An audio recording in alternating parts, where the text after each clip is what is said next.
Le Bitcoin ainsi que le marché des crypto-monnaies dans leur ensemble ont connu un pullback, un repli hier alors qu'ils réagissaient à la conférence de presse donnée par le président de la Réserve fédérale américaine, Jerome Powell. Aujourd'hui, pour le coup, on a déjà regagné ce que le marché a rendu, mais il se passe quelque chose d'important actuellement dans le secteur de la crypto, en coulisses, auquel beaucoup de personnes ne prêtent pas forcément attention. Alors, il faut que je vous explique ce que j'imagine qui pourrait se passer à l'avenir parce que on a eu un changement majeur hier en coulisses. Je vais vous expliquer alors tout ce que vous devez savoir si vous holdez la moindre crypto-monnaie. Alors bienvenue à tous, je m'appelle Maxime et je vous apporte chaque jour des nouvelles vidéos en français sur la crypto-monnaie. Si vous êtes nouveau sur cette chaîne, alors soyez sûr de vous abonner et d'activer la cloche dès maintenant. Ok, comme toujours, allons droit au but. Ce que vous pouvez constater, c'est que la Fed, comme on s'y attendait, a laissé ses taux d'intérêt inchangés hier. Ça, c'était tout à fait conforme aux attentes du marché. Mais le plus important, ça a été la conférence de presse. Finalement, eh bien, elle a eu lieu et le marché a réagi quelque peu négativement parce que Jerome Powell a déclaré quelque chose d'important. Attendez, laissez-moi voir la citation. Voilà ce qu'il a déclaré. La politique monétaire actuelle nous place en bonne position. La modération de la croissance reflète un ralentissement de la consommation. L'activité immobilière est faible et les droits de douane font grimper les prix. Alors, il était encore moins optimiste que ce à quoi le marché s'attendait. Pour le coup, le marché espérait qu'il annonce une baisse des taux d'intérêt au plus vite, ou du moins qu'il donnerait un indice à ce sujet, laissant penser que ça arriverait bientôt. Alors, pour le coup, je pense que la Fed va effectivement de toute façon bientôt baisser les taux d'intérêt, mais ne peuvent pas vraiment le dire. Le marché attendait déjà davantage. En fait, pour le coup, plus le marché est pessimiste, plus c'est positif pour l'avenir des marchés. Vous voyez ce que je veux dire. Donc ça n'a pas été confirmé lors de la conférence de presse. Le Bitcoin a chuté jusqu'aux 115 600, l'Ethereum jusqu'aux 3 680, Solana jusqu'aux 169 $ et Doge est passé. Eh bien, on a carrément eu une mèche en dessous des 21 cents. Vous pouvez voir ici du côté que XRP, en fait, tout a vraiment chuté d'un coup. Le marché a mal réagi. Mais maintenant, on est en train d'observer une reprise. Même les marchés traditionnels ont vu une chandelle rouge, mais eh bien actuellement, on est en train de récupérer déjà. Alors, qu'est-ce que tout ceci signifie ? Eh bien, si vous considérez actuellement les probabilités du marché, eh bien, on s'attendait déjà à ce que la Fed commence fortement à faire baisser ses taux d'intérêt vers la fin de l'année. Et pour le coup, c'est un petit peu en train de changer. Les probabilités sont désormais les suivantes. Il y a environ, en tout cas selon le marché, 56% de chances que même lors de la prochaine réunion, les taux d'intérêt ne soient pas abaissés. En fait, si vous examinez les probabilités, eh bien, les chances les plus élevées qu'elles ne baissent pas les taux lors de la prochaine réunion ont l'air assez convaincantes. Par contre, visiblement, il devrait, quoi qu'il arrive, les faire changer en octobre. Il devrait donc les rester, et peut-être même les laisser à changer jusqu'à la réunion de décembre, et puis les faire chuter en janvier. En tout cas, ça commence à être un petit peu indécis, mais le marché commence à devenir assez pessimiste à ce sujet. Ça signifie qu'on n'assistera qu'à une seule baisse de taux de 0,25 au sein de cette année, et c'est vraiment pas ce que la plupart des gens espéraient, c'est le moins qu'on puisse dire.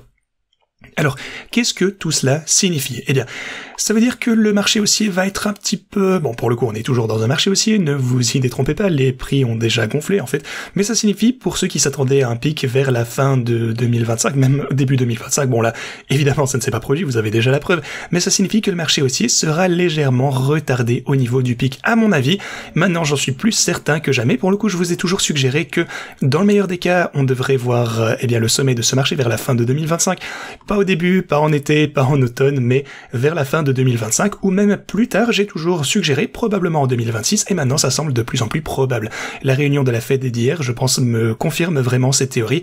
Les baisses de taux vont être encore plus retardées que prévu, mais en attendant, eh bien la demande de Bitcoin est tout de même assez forte. Les gens achètent du Bitcoin à tout va, de l'Ethereum également, des altcoins de plus en plus, donc tout se déroule comme prévu. Il faut juste bien comprendre que, effectivement, la situation a légèrement changé hier, donc on va certainement avoir un petit peu de retard pour le sommet. Alors, comme toujours, sans aucun conseil financier, c'est juste ce que je pense du marché, c'est mon analyse personnelle. Alors, si on se penche maintenant sur le graphe du Bitcoin, on continue à se consolider, vous pouvez voir une tendance très très claire ici. Je pense qu'on est sur le point de franchir cette ligne pour le coup. On a une résistance, la ligne orange des 117 100 $. Ça maintient toujours ceci, eh bien, solidement. C'est vraiment une ligne de béton ici qui nous laisse jamais retomber, qui supporte le prix du Bitcoin depuis maintenant des semaines et des semaines. Mais effectivement, on est en train d'assister à un ralentissement. On a des sommets de plus en plus bas et on va très probablement, à mon avis, assister à une percée ici. Je pense qu'on devrait dépasser ces niveaux de prix assez rapidement. Alors, si on a une cassure, par contre, le prochain niveau de support, ce sera les 112 000 $, la ligne orange que vous avez juste ici, donc gardez un œil attentif là-dessus. Comme vous savez, j'ai énormément investi dans mes stratégies de trading il y a quelques jours de ceci. Je vous ai dit, eh bien, dès le début, que j'étais préparé à de la volatilité. Je m'attends pas forcément à ce qu'on monte en ligne droite à partir d'ici, mais mes stratégies consistent simplement à acheter davantage à la baisse si ça se produit, ce qui n'est même pas certain. Mais voilà, ça ne me dérange pas du tout donc de rechuter d'un point de vue, eh bien, risque par rapport au rendement possible. Ça me semble assez logique. Donc voilà. On n'a pas vu un mouvement assez décisif pour le moment, on a juste un petit peu de volatilité, ça signifie donc que les stratégies font plus d'argent. Sinon, l'Ethereum semble toujours solide et c'est le point le plus important aujourd'hui en fait. Tout est en train de changer, donc ceci, ça va clôturer ce soir. Alors, si on continue à trader au-dessus de cette ligne jaune, je pense que ce sera le cas pour le coup, et ça va inspirer beaucoup de confiance au marché des altcoins suivant l'Ethereum. Donc ça va être énorme, ça se forme depuis plusieurs années, donc c'est décisif. Alors, sinon pour les autres altcoins, Solana, vous pouvez voir qu'on a un petit peu chuté, on a été supporté par un chandelle ici, donc la ligne, au 178, et on essaie maintenant de franchir à nouveau le niveau des 182. Donc voilà, Solana respecte encore pas mal mes niveaux de support et résistance, ça fait plaisir pour trader, donc c'est vraiment des éléments extrêmement décisifs pour des petits trades. Beaucoup de gens ont tendance à investir sur ces lignes oranges et prendre des bénéfices une fois qu'on approche d'une résistance. Sinon, pour ce qui est de Doge, on trouve également du support de ce côté sur la ligne orange au 21,8 cents, ça fait des mois qu'elle est décisive. XRP n'a pas réussi à franchir la ligne orange des 3,27$ également. Cardano a eu une cassure à la baisse. PP a un peu moins de force également, malheureusement. Les marchés traditionnels, comme je vous l'ai montré, semblent, encore une fois, à un niveau record. Félicitations si vous tradez les marchés traditionnels. Mais ça, pour le coup, à un moment, ça va déferler sur la crypto. Ce n'est qu'une question de temps. Et c'est pour ça que mes bags sont plus chargés que jamais. Pour mes stratégies de trading, vous pouvez voir que j'ai vraiment une position absolument énorme. Ici, 7,5 millions. Vous pouvez voir actuellement que je suis en hausse de $643 000. Et vous pouvez également constater que la plupart de ces positions sont en hausse, tout comme l'Ethereum pour le coup. La seule stratégie qui est encore dans le rouge, c'est celle de Doge, qui est en négatif de 43 000. Doge a connu vraiment une forte chute et ça fait des mois qu'il ne fait rien. Mais voilà, avec cette volatilité, de toute façon, je réalise de plus en plus de gains et je pense que Doge finira un jour ou l'autre par atteindre des prix plus élevés, revenir dans ma range. Sinon, le portfolio de bull market se présente bien, on est en hausse de 23 000. Pour mon défi du x100... je vais vous montrer un petit peu comment se trouve la situation. On est en baisse de $1000 ici. Mais bon, en quelque sorte, pas vraiment. Je suis juste en baisse depuis que j'ai fait la capitalisation, mais je suis tout de même, en hausse de 8,5 $8 Pour la première stratégie, on a gagné, qu'est-ce que ça nous donne, $17 000. Alors si vous prenez les 10 000 que j'ai investis, voilà, 20 000 moins la perte actuelle pour le coup, donc environ $17 000 de gains actuellement, mais encore une fois, voilà, c'est une PNL, c'est flottant. Mais voilà, tout se déroule comme prévu, c'est un petit peu plus lent ici, forcément, on a de la volatilité du côté du Bitcoin récemment avec le défi du x100. Une fois qu'on aura récupéré 5% de gains, je pourrai à nouveau capitaliser et je vous montrerai tout ceci. Alors comme vous le savez, de toute façon, je vous montre en toute transparence ce que je fais personnellement sur la chaîne, que ça marche ou pas. Ceci dit, continuons, on va un petit peu regarder ce qui s'est déroulé hier en détail. Donc, vous le savez, la Fed n'a pas baissé les taux d'intérêt, mais là, je crois 11... en fait, on a deux de ses membres qui voulaient effectivement faire chuter les taux. Donc, 2 membres de la Fed se sont opposés à cette décision. Pendant plus de 30 ans, pour le coup, ça n'a pas eu lieu. Ils se sont opposés à la décision et veulent faire chuter les taux d'intérêt. Et ça fait qu'on a de plus en plus de pression pour une baisse des taux, même au sein de la Fed. Donc sinon, le Bitcoin se maintient, les altcoins se portent pas mal. Alors, imaginez ce qui se passera dès qu'ils commenceront finalement à évoquer, ne serait-ce qu'évoquer une baisse des taux d'intérêt. Je pense que la situation va totalement dégénérer. Alors pour le coup, ici, je vous montre les probabilités. Je pense que vers la fin de l'année 2026, ou en tout cas au sein de l'année 2026, la situation va devenir incontrôlable. On verra beaucoup d'argent affluer vers les marchés traditionnels et des marchés traditionnels vers la crypto via les sociétés du trésor qui achètent donc de plus en plus de crypto. Sinon, Trump a appelé Powell à baisser les taux après le deuxième trimestre aux États-Unis. La croissance du PIB pour le coup a même été meilleure que prévu. L'économie donc se porte plutôt pas mal.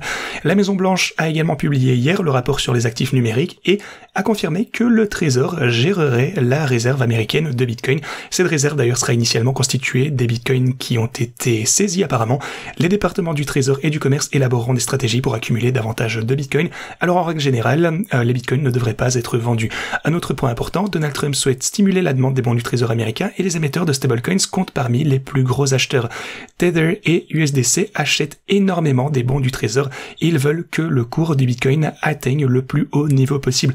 Rappelez-vous, comme je vous l'ai expliqué il y a quelques mois, je pense que Trump veut vraiment qu'on se souvienne de lui comme ayant gonflé énormément les marchés et vu que le Bitcoin devient la finance traditionnelle, c'est compris dans son plan en fait. Les stablecoins constituent la paire d'échange principale contre le Bitcoin évidemment, donc il en faudra simplement davantage. En résumé, lorsque le Bitcoin monte, il faut davantage de stablecoins en circulation, c'est naturel, ce phénomène va donc croître et l'émission de nouveaux stablecoins entraînera l'achat de davantage de bons du Trésor américain. Donc voilà, ça va être crucial à suivre. Enfin, je tiens à mentionner qu'il a été rapporté il y a quelques jours que JP Morgan et Coinbase ont conclu un accord, ce qui signifie que les clients de JP Morgan peuvent acheter des cryptos via Coinbase en toute simplicité. Ça c'est absolument énorme et tout se déroule vraiment vraiment. En fait, tout est en train de se mettre en place pour une explosion à la fin de ce cycle. Si vous n'êtes pas encore prêt, que vous vous demandez toujours comment faire, rappelez-vous que la meilleure chose, en tout cas que je fais personnellement avec les stratégies de trading, eh bien, c'est de pouvoir acheter à la baisse sans m'en soucier et encaisser des gains au fur et à mesure qu'on va remonter. C'est une stratégie intégrée et même pour gérer la sortie. Alors, si vous souhaitez utiliser mes stratégies de trading, rendez-vous en description de cette vidéo. Vous aurez également tous les tutos qui sont disponibles en haut ici. Regardez tout ça pour bien comprendre. Ensuite, inscrivez-vous sur Pionex en utilisant ce lien et copiez mes stratégies de trading en cliquant de ce côté. Vous serez redirigé vers une page qui ressemble à ceci. Ensuite, vous pourrez copier la stratégie que vous préférez ou qui vous correspond le mieux. Vous trouverez bien sûr également mes autres plateformes d'échange préférées ici, donc n'hésitez pas à profiter de ce qu'elles ont à vous offrir. Vous obtiendrez d'excellents bonus en vous inscrivant. Donc voilà, ici vous avez mes exchanges préférés. C'est jamais un conseil financier, vous le savez. Voilà, simplement mon avis sur les plateformes que j'utilise et surtout si vous souhaitez suivre mes trades, eh bien je vous invite à m'y suivre. N'hésitez pas à consulter également ma deuxième chaîne de trading où je vous présenterai mes transactions que je compte faire très bientôt, sûrement une vidéo qui arrive après celle-ci. Merci d'avoir regardé et donc à la prochaine.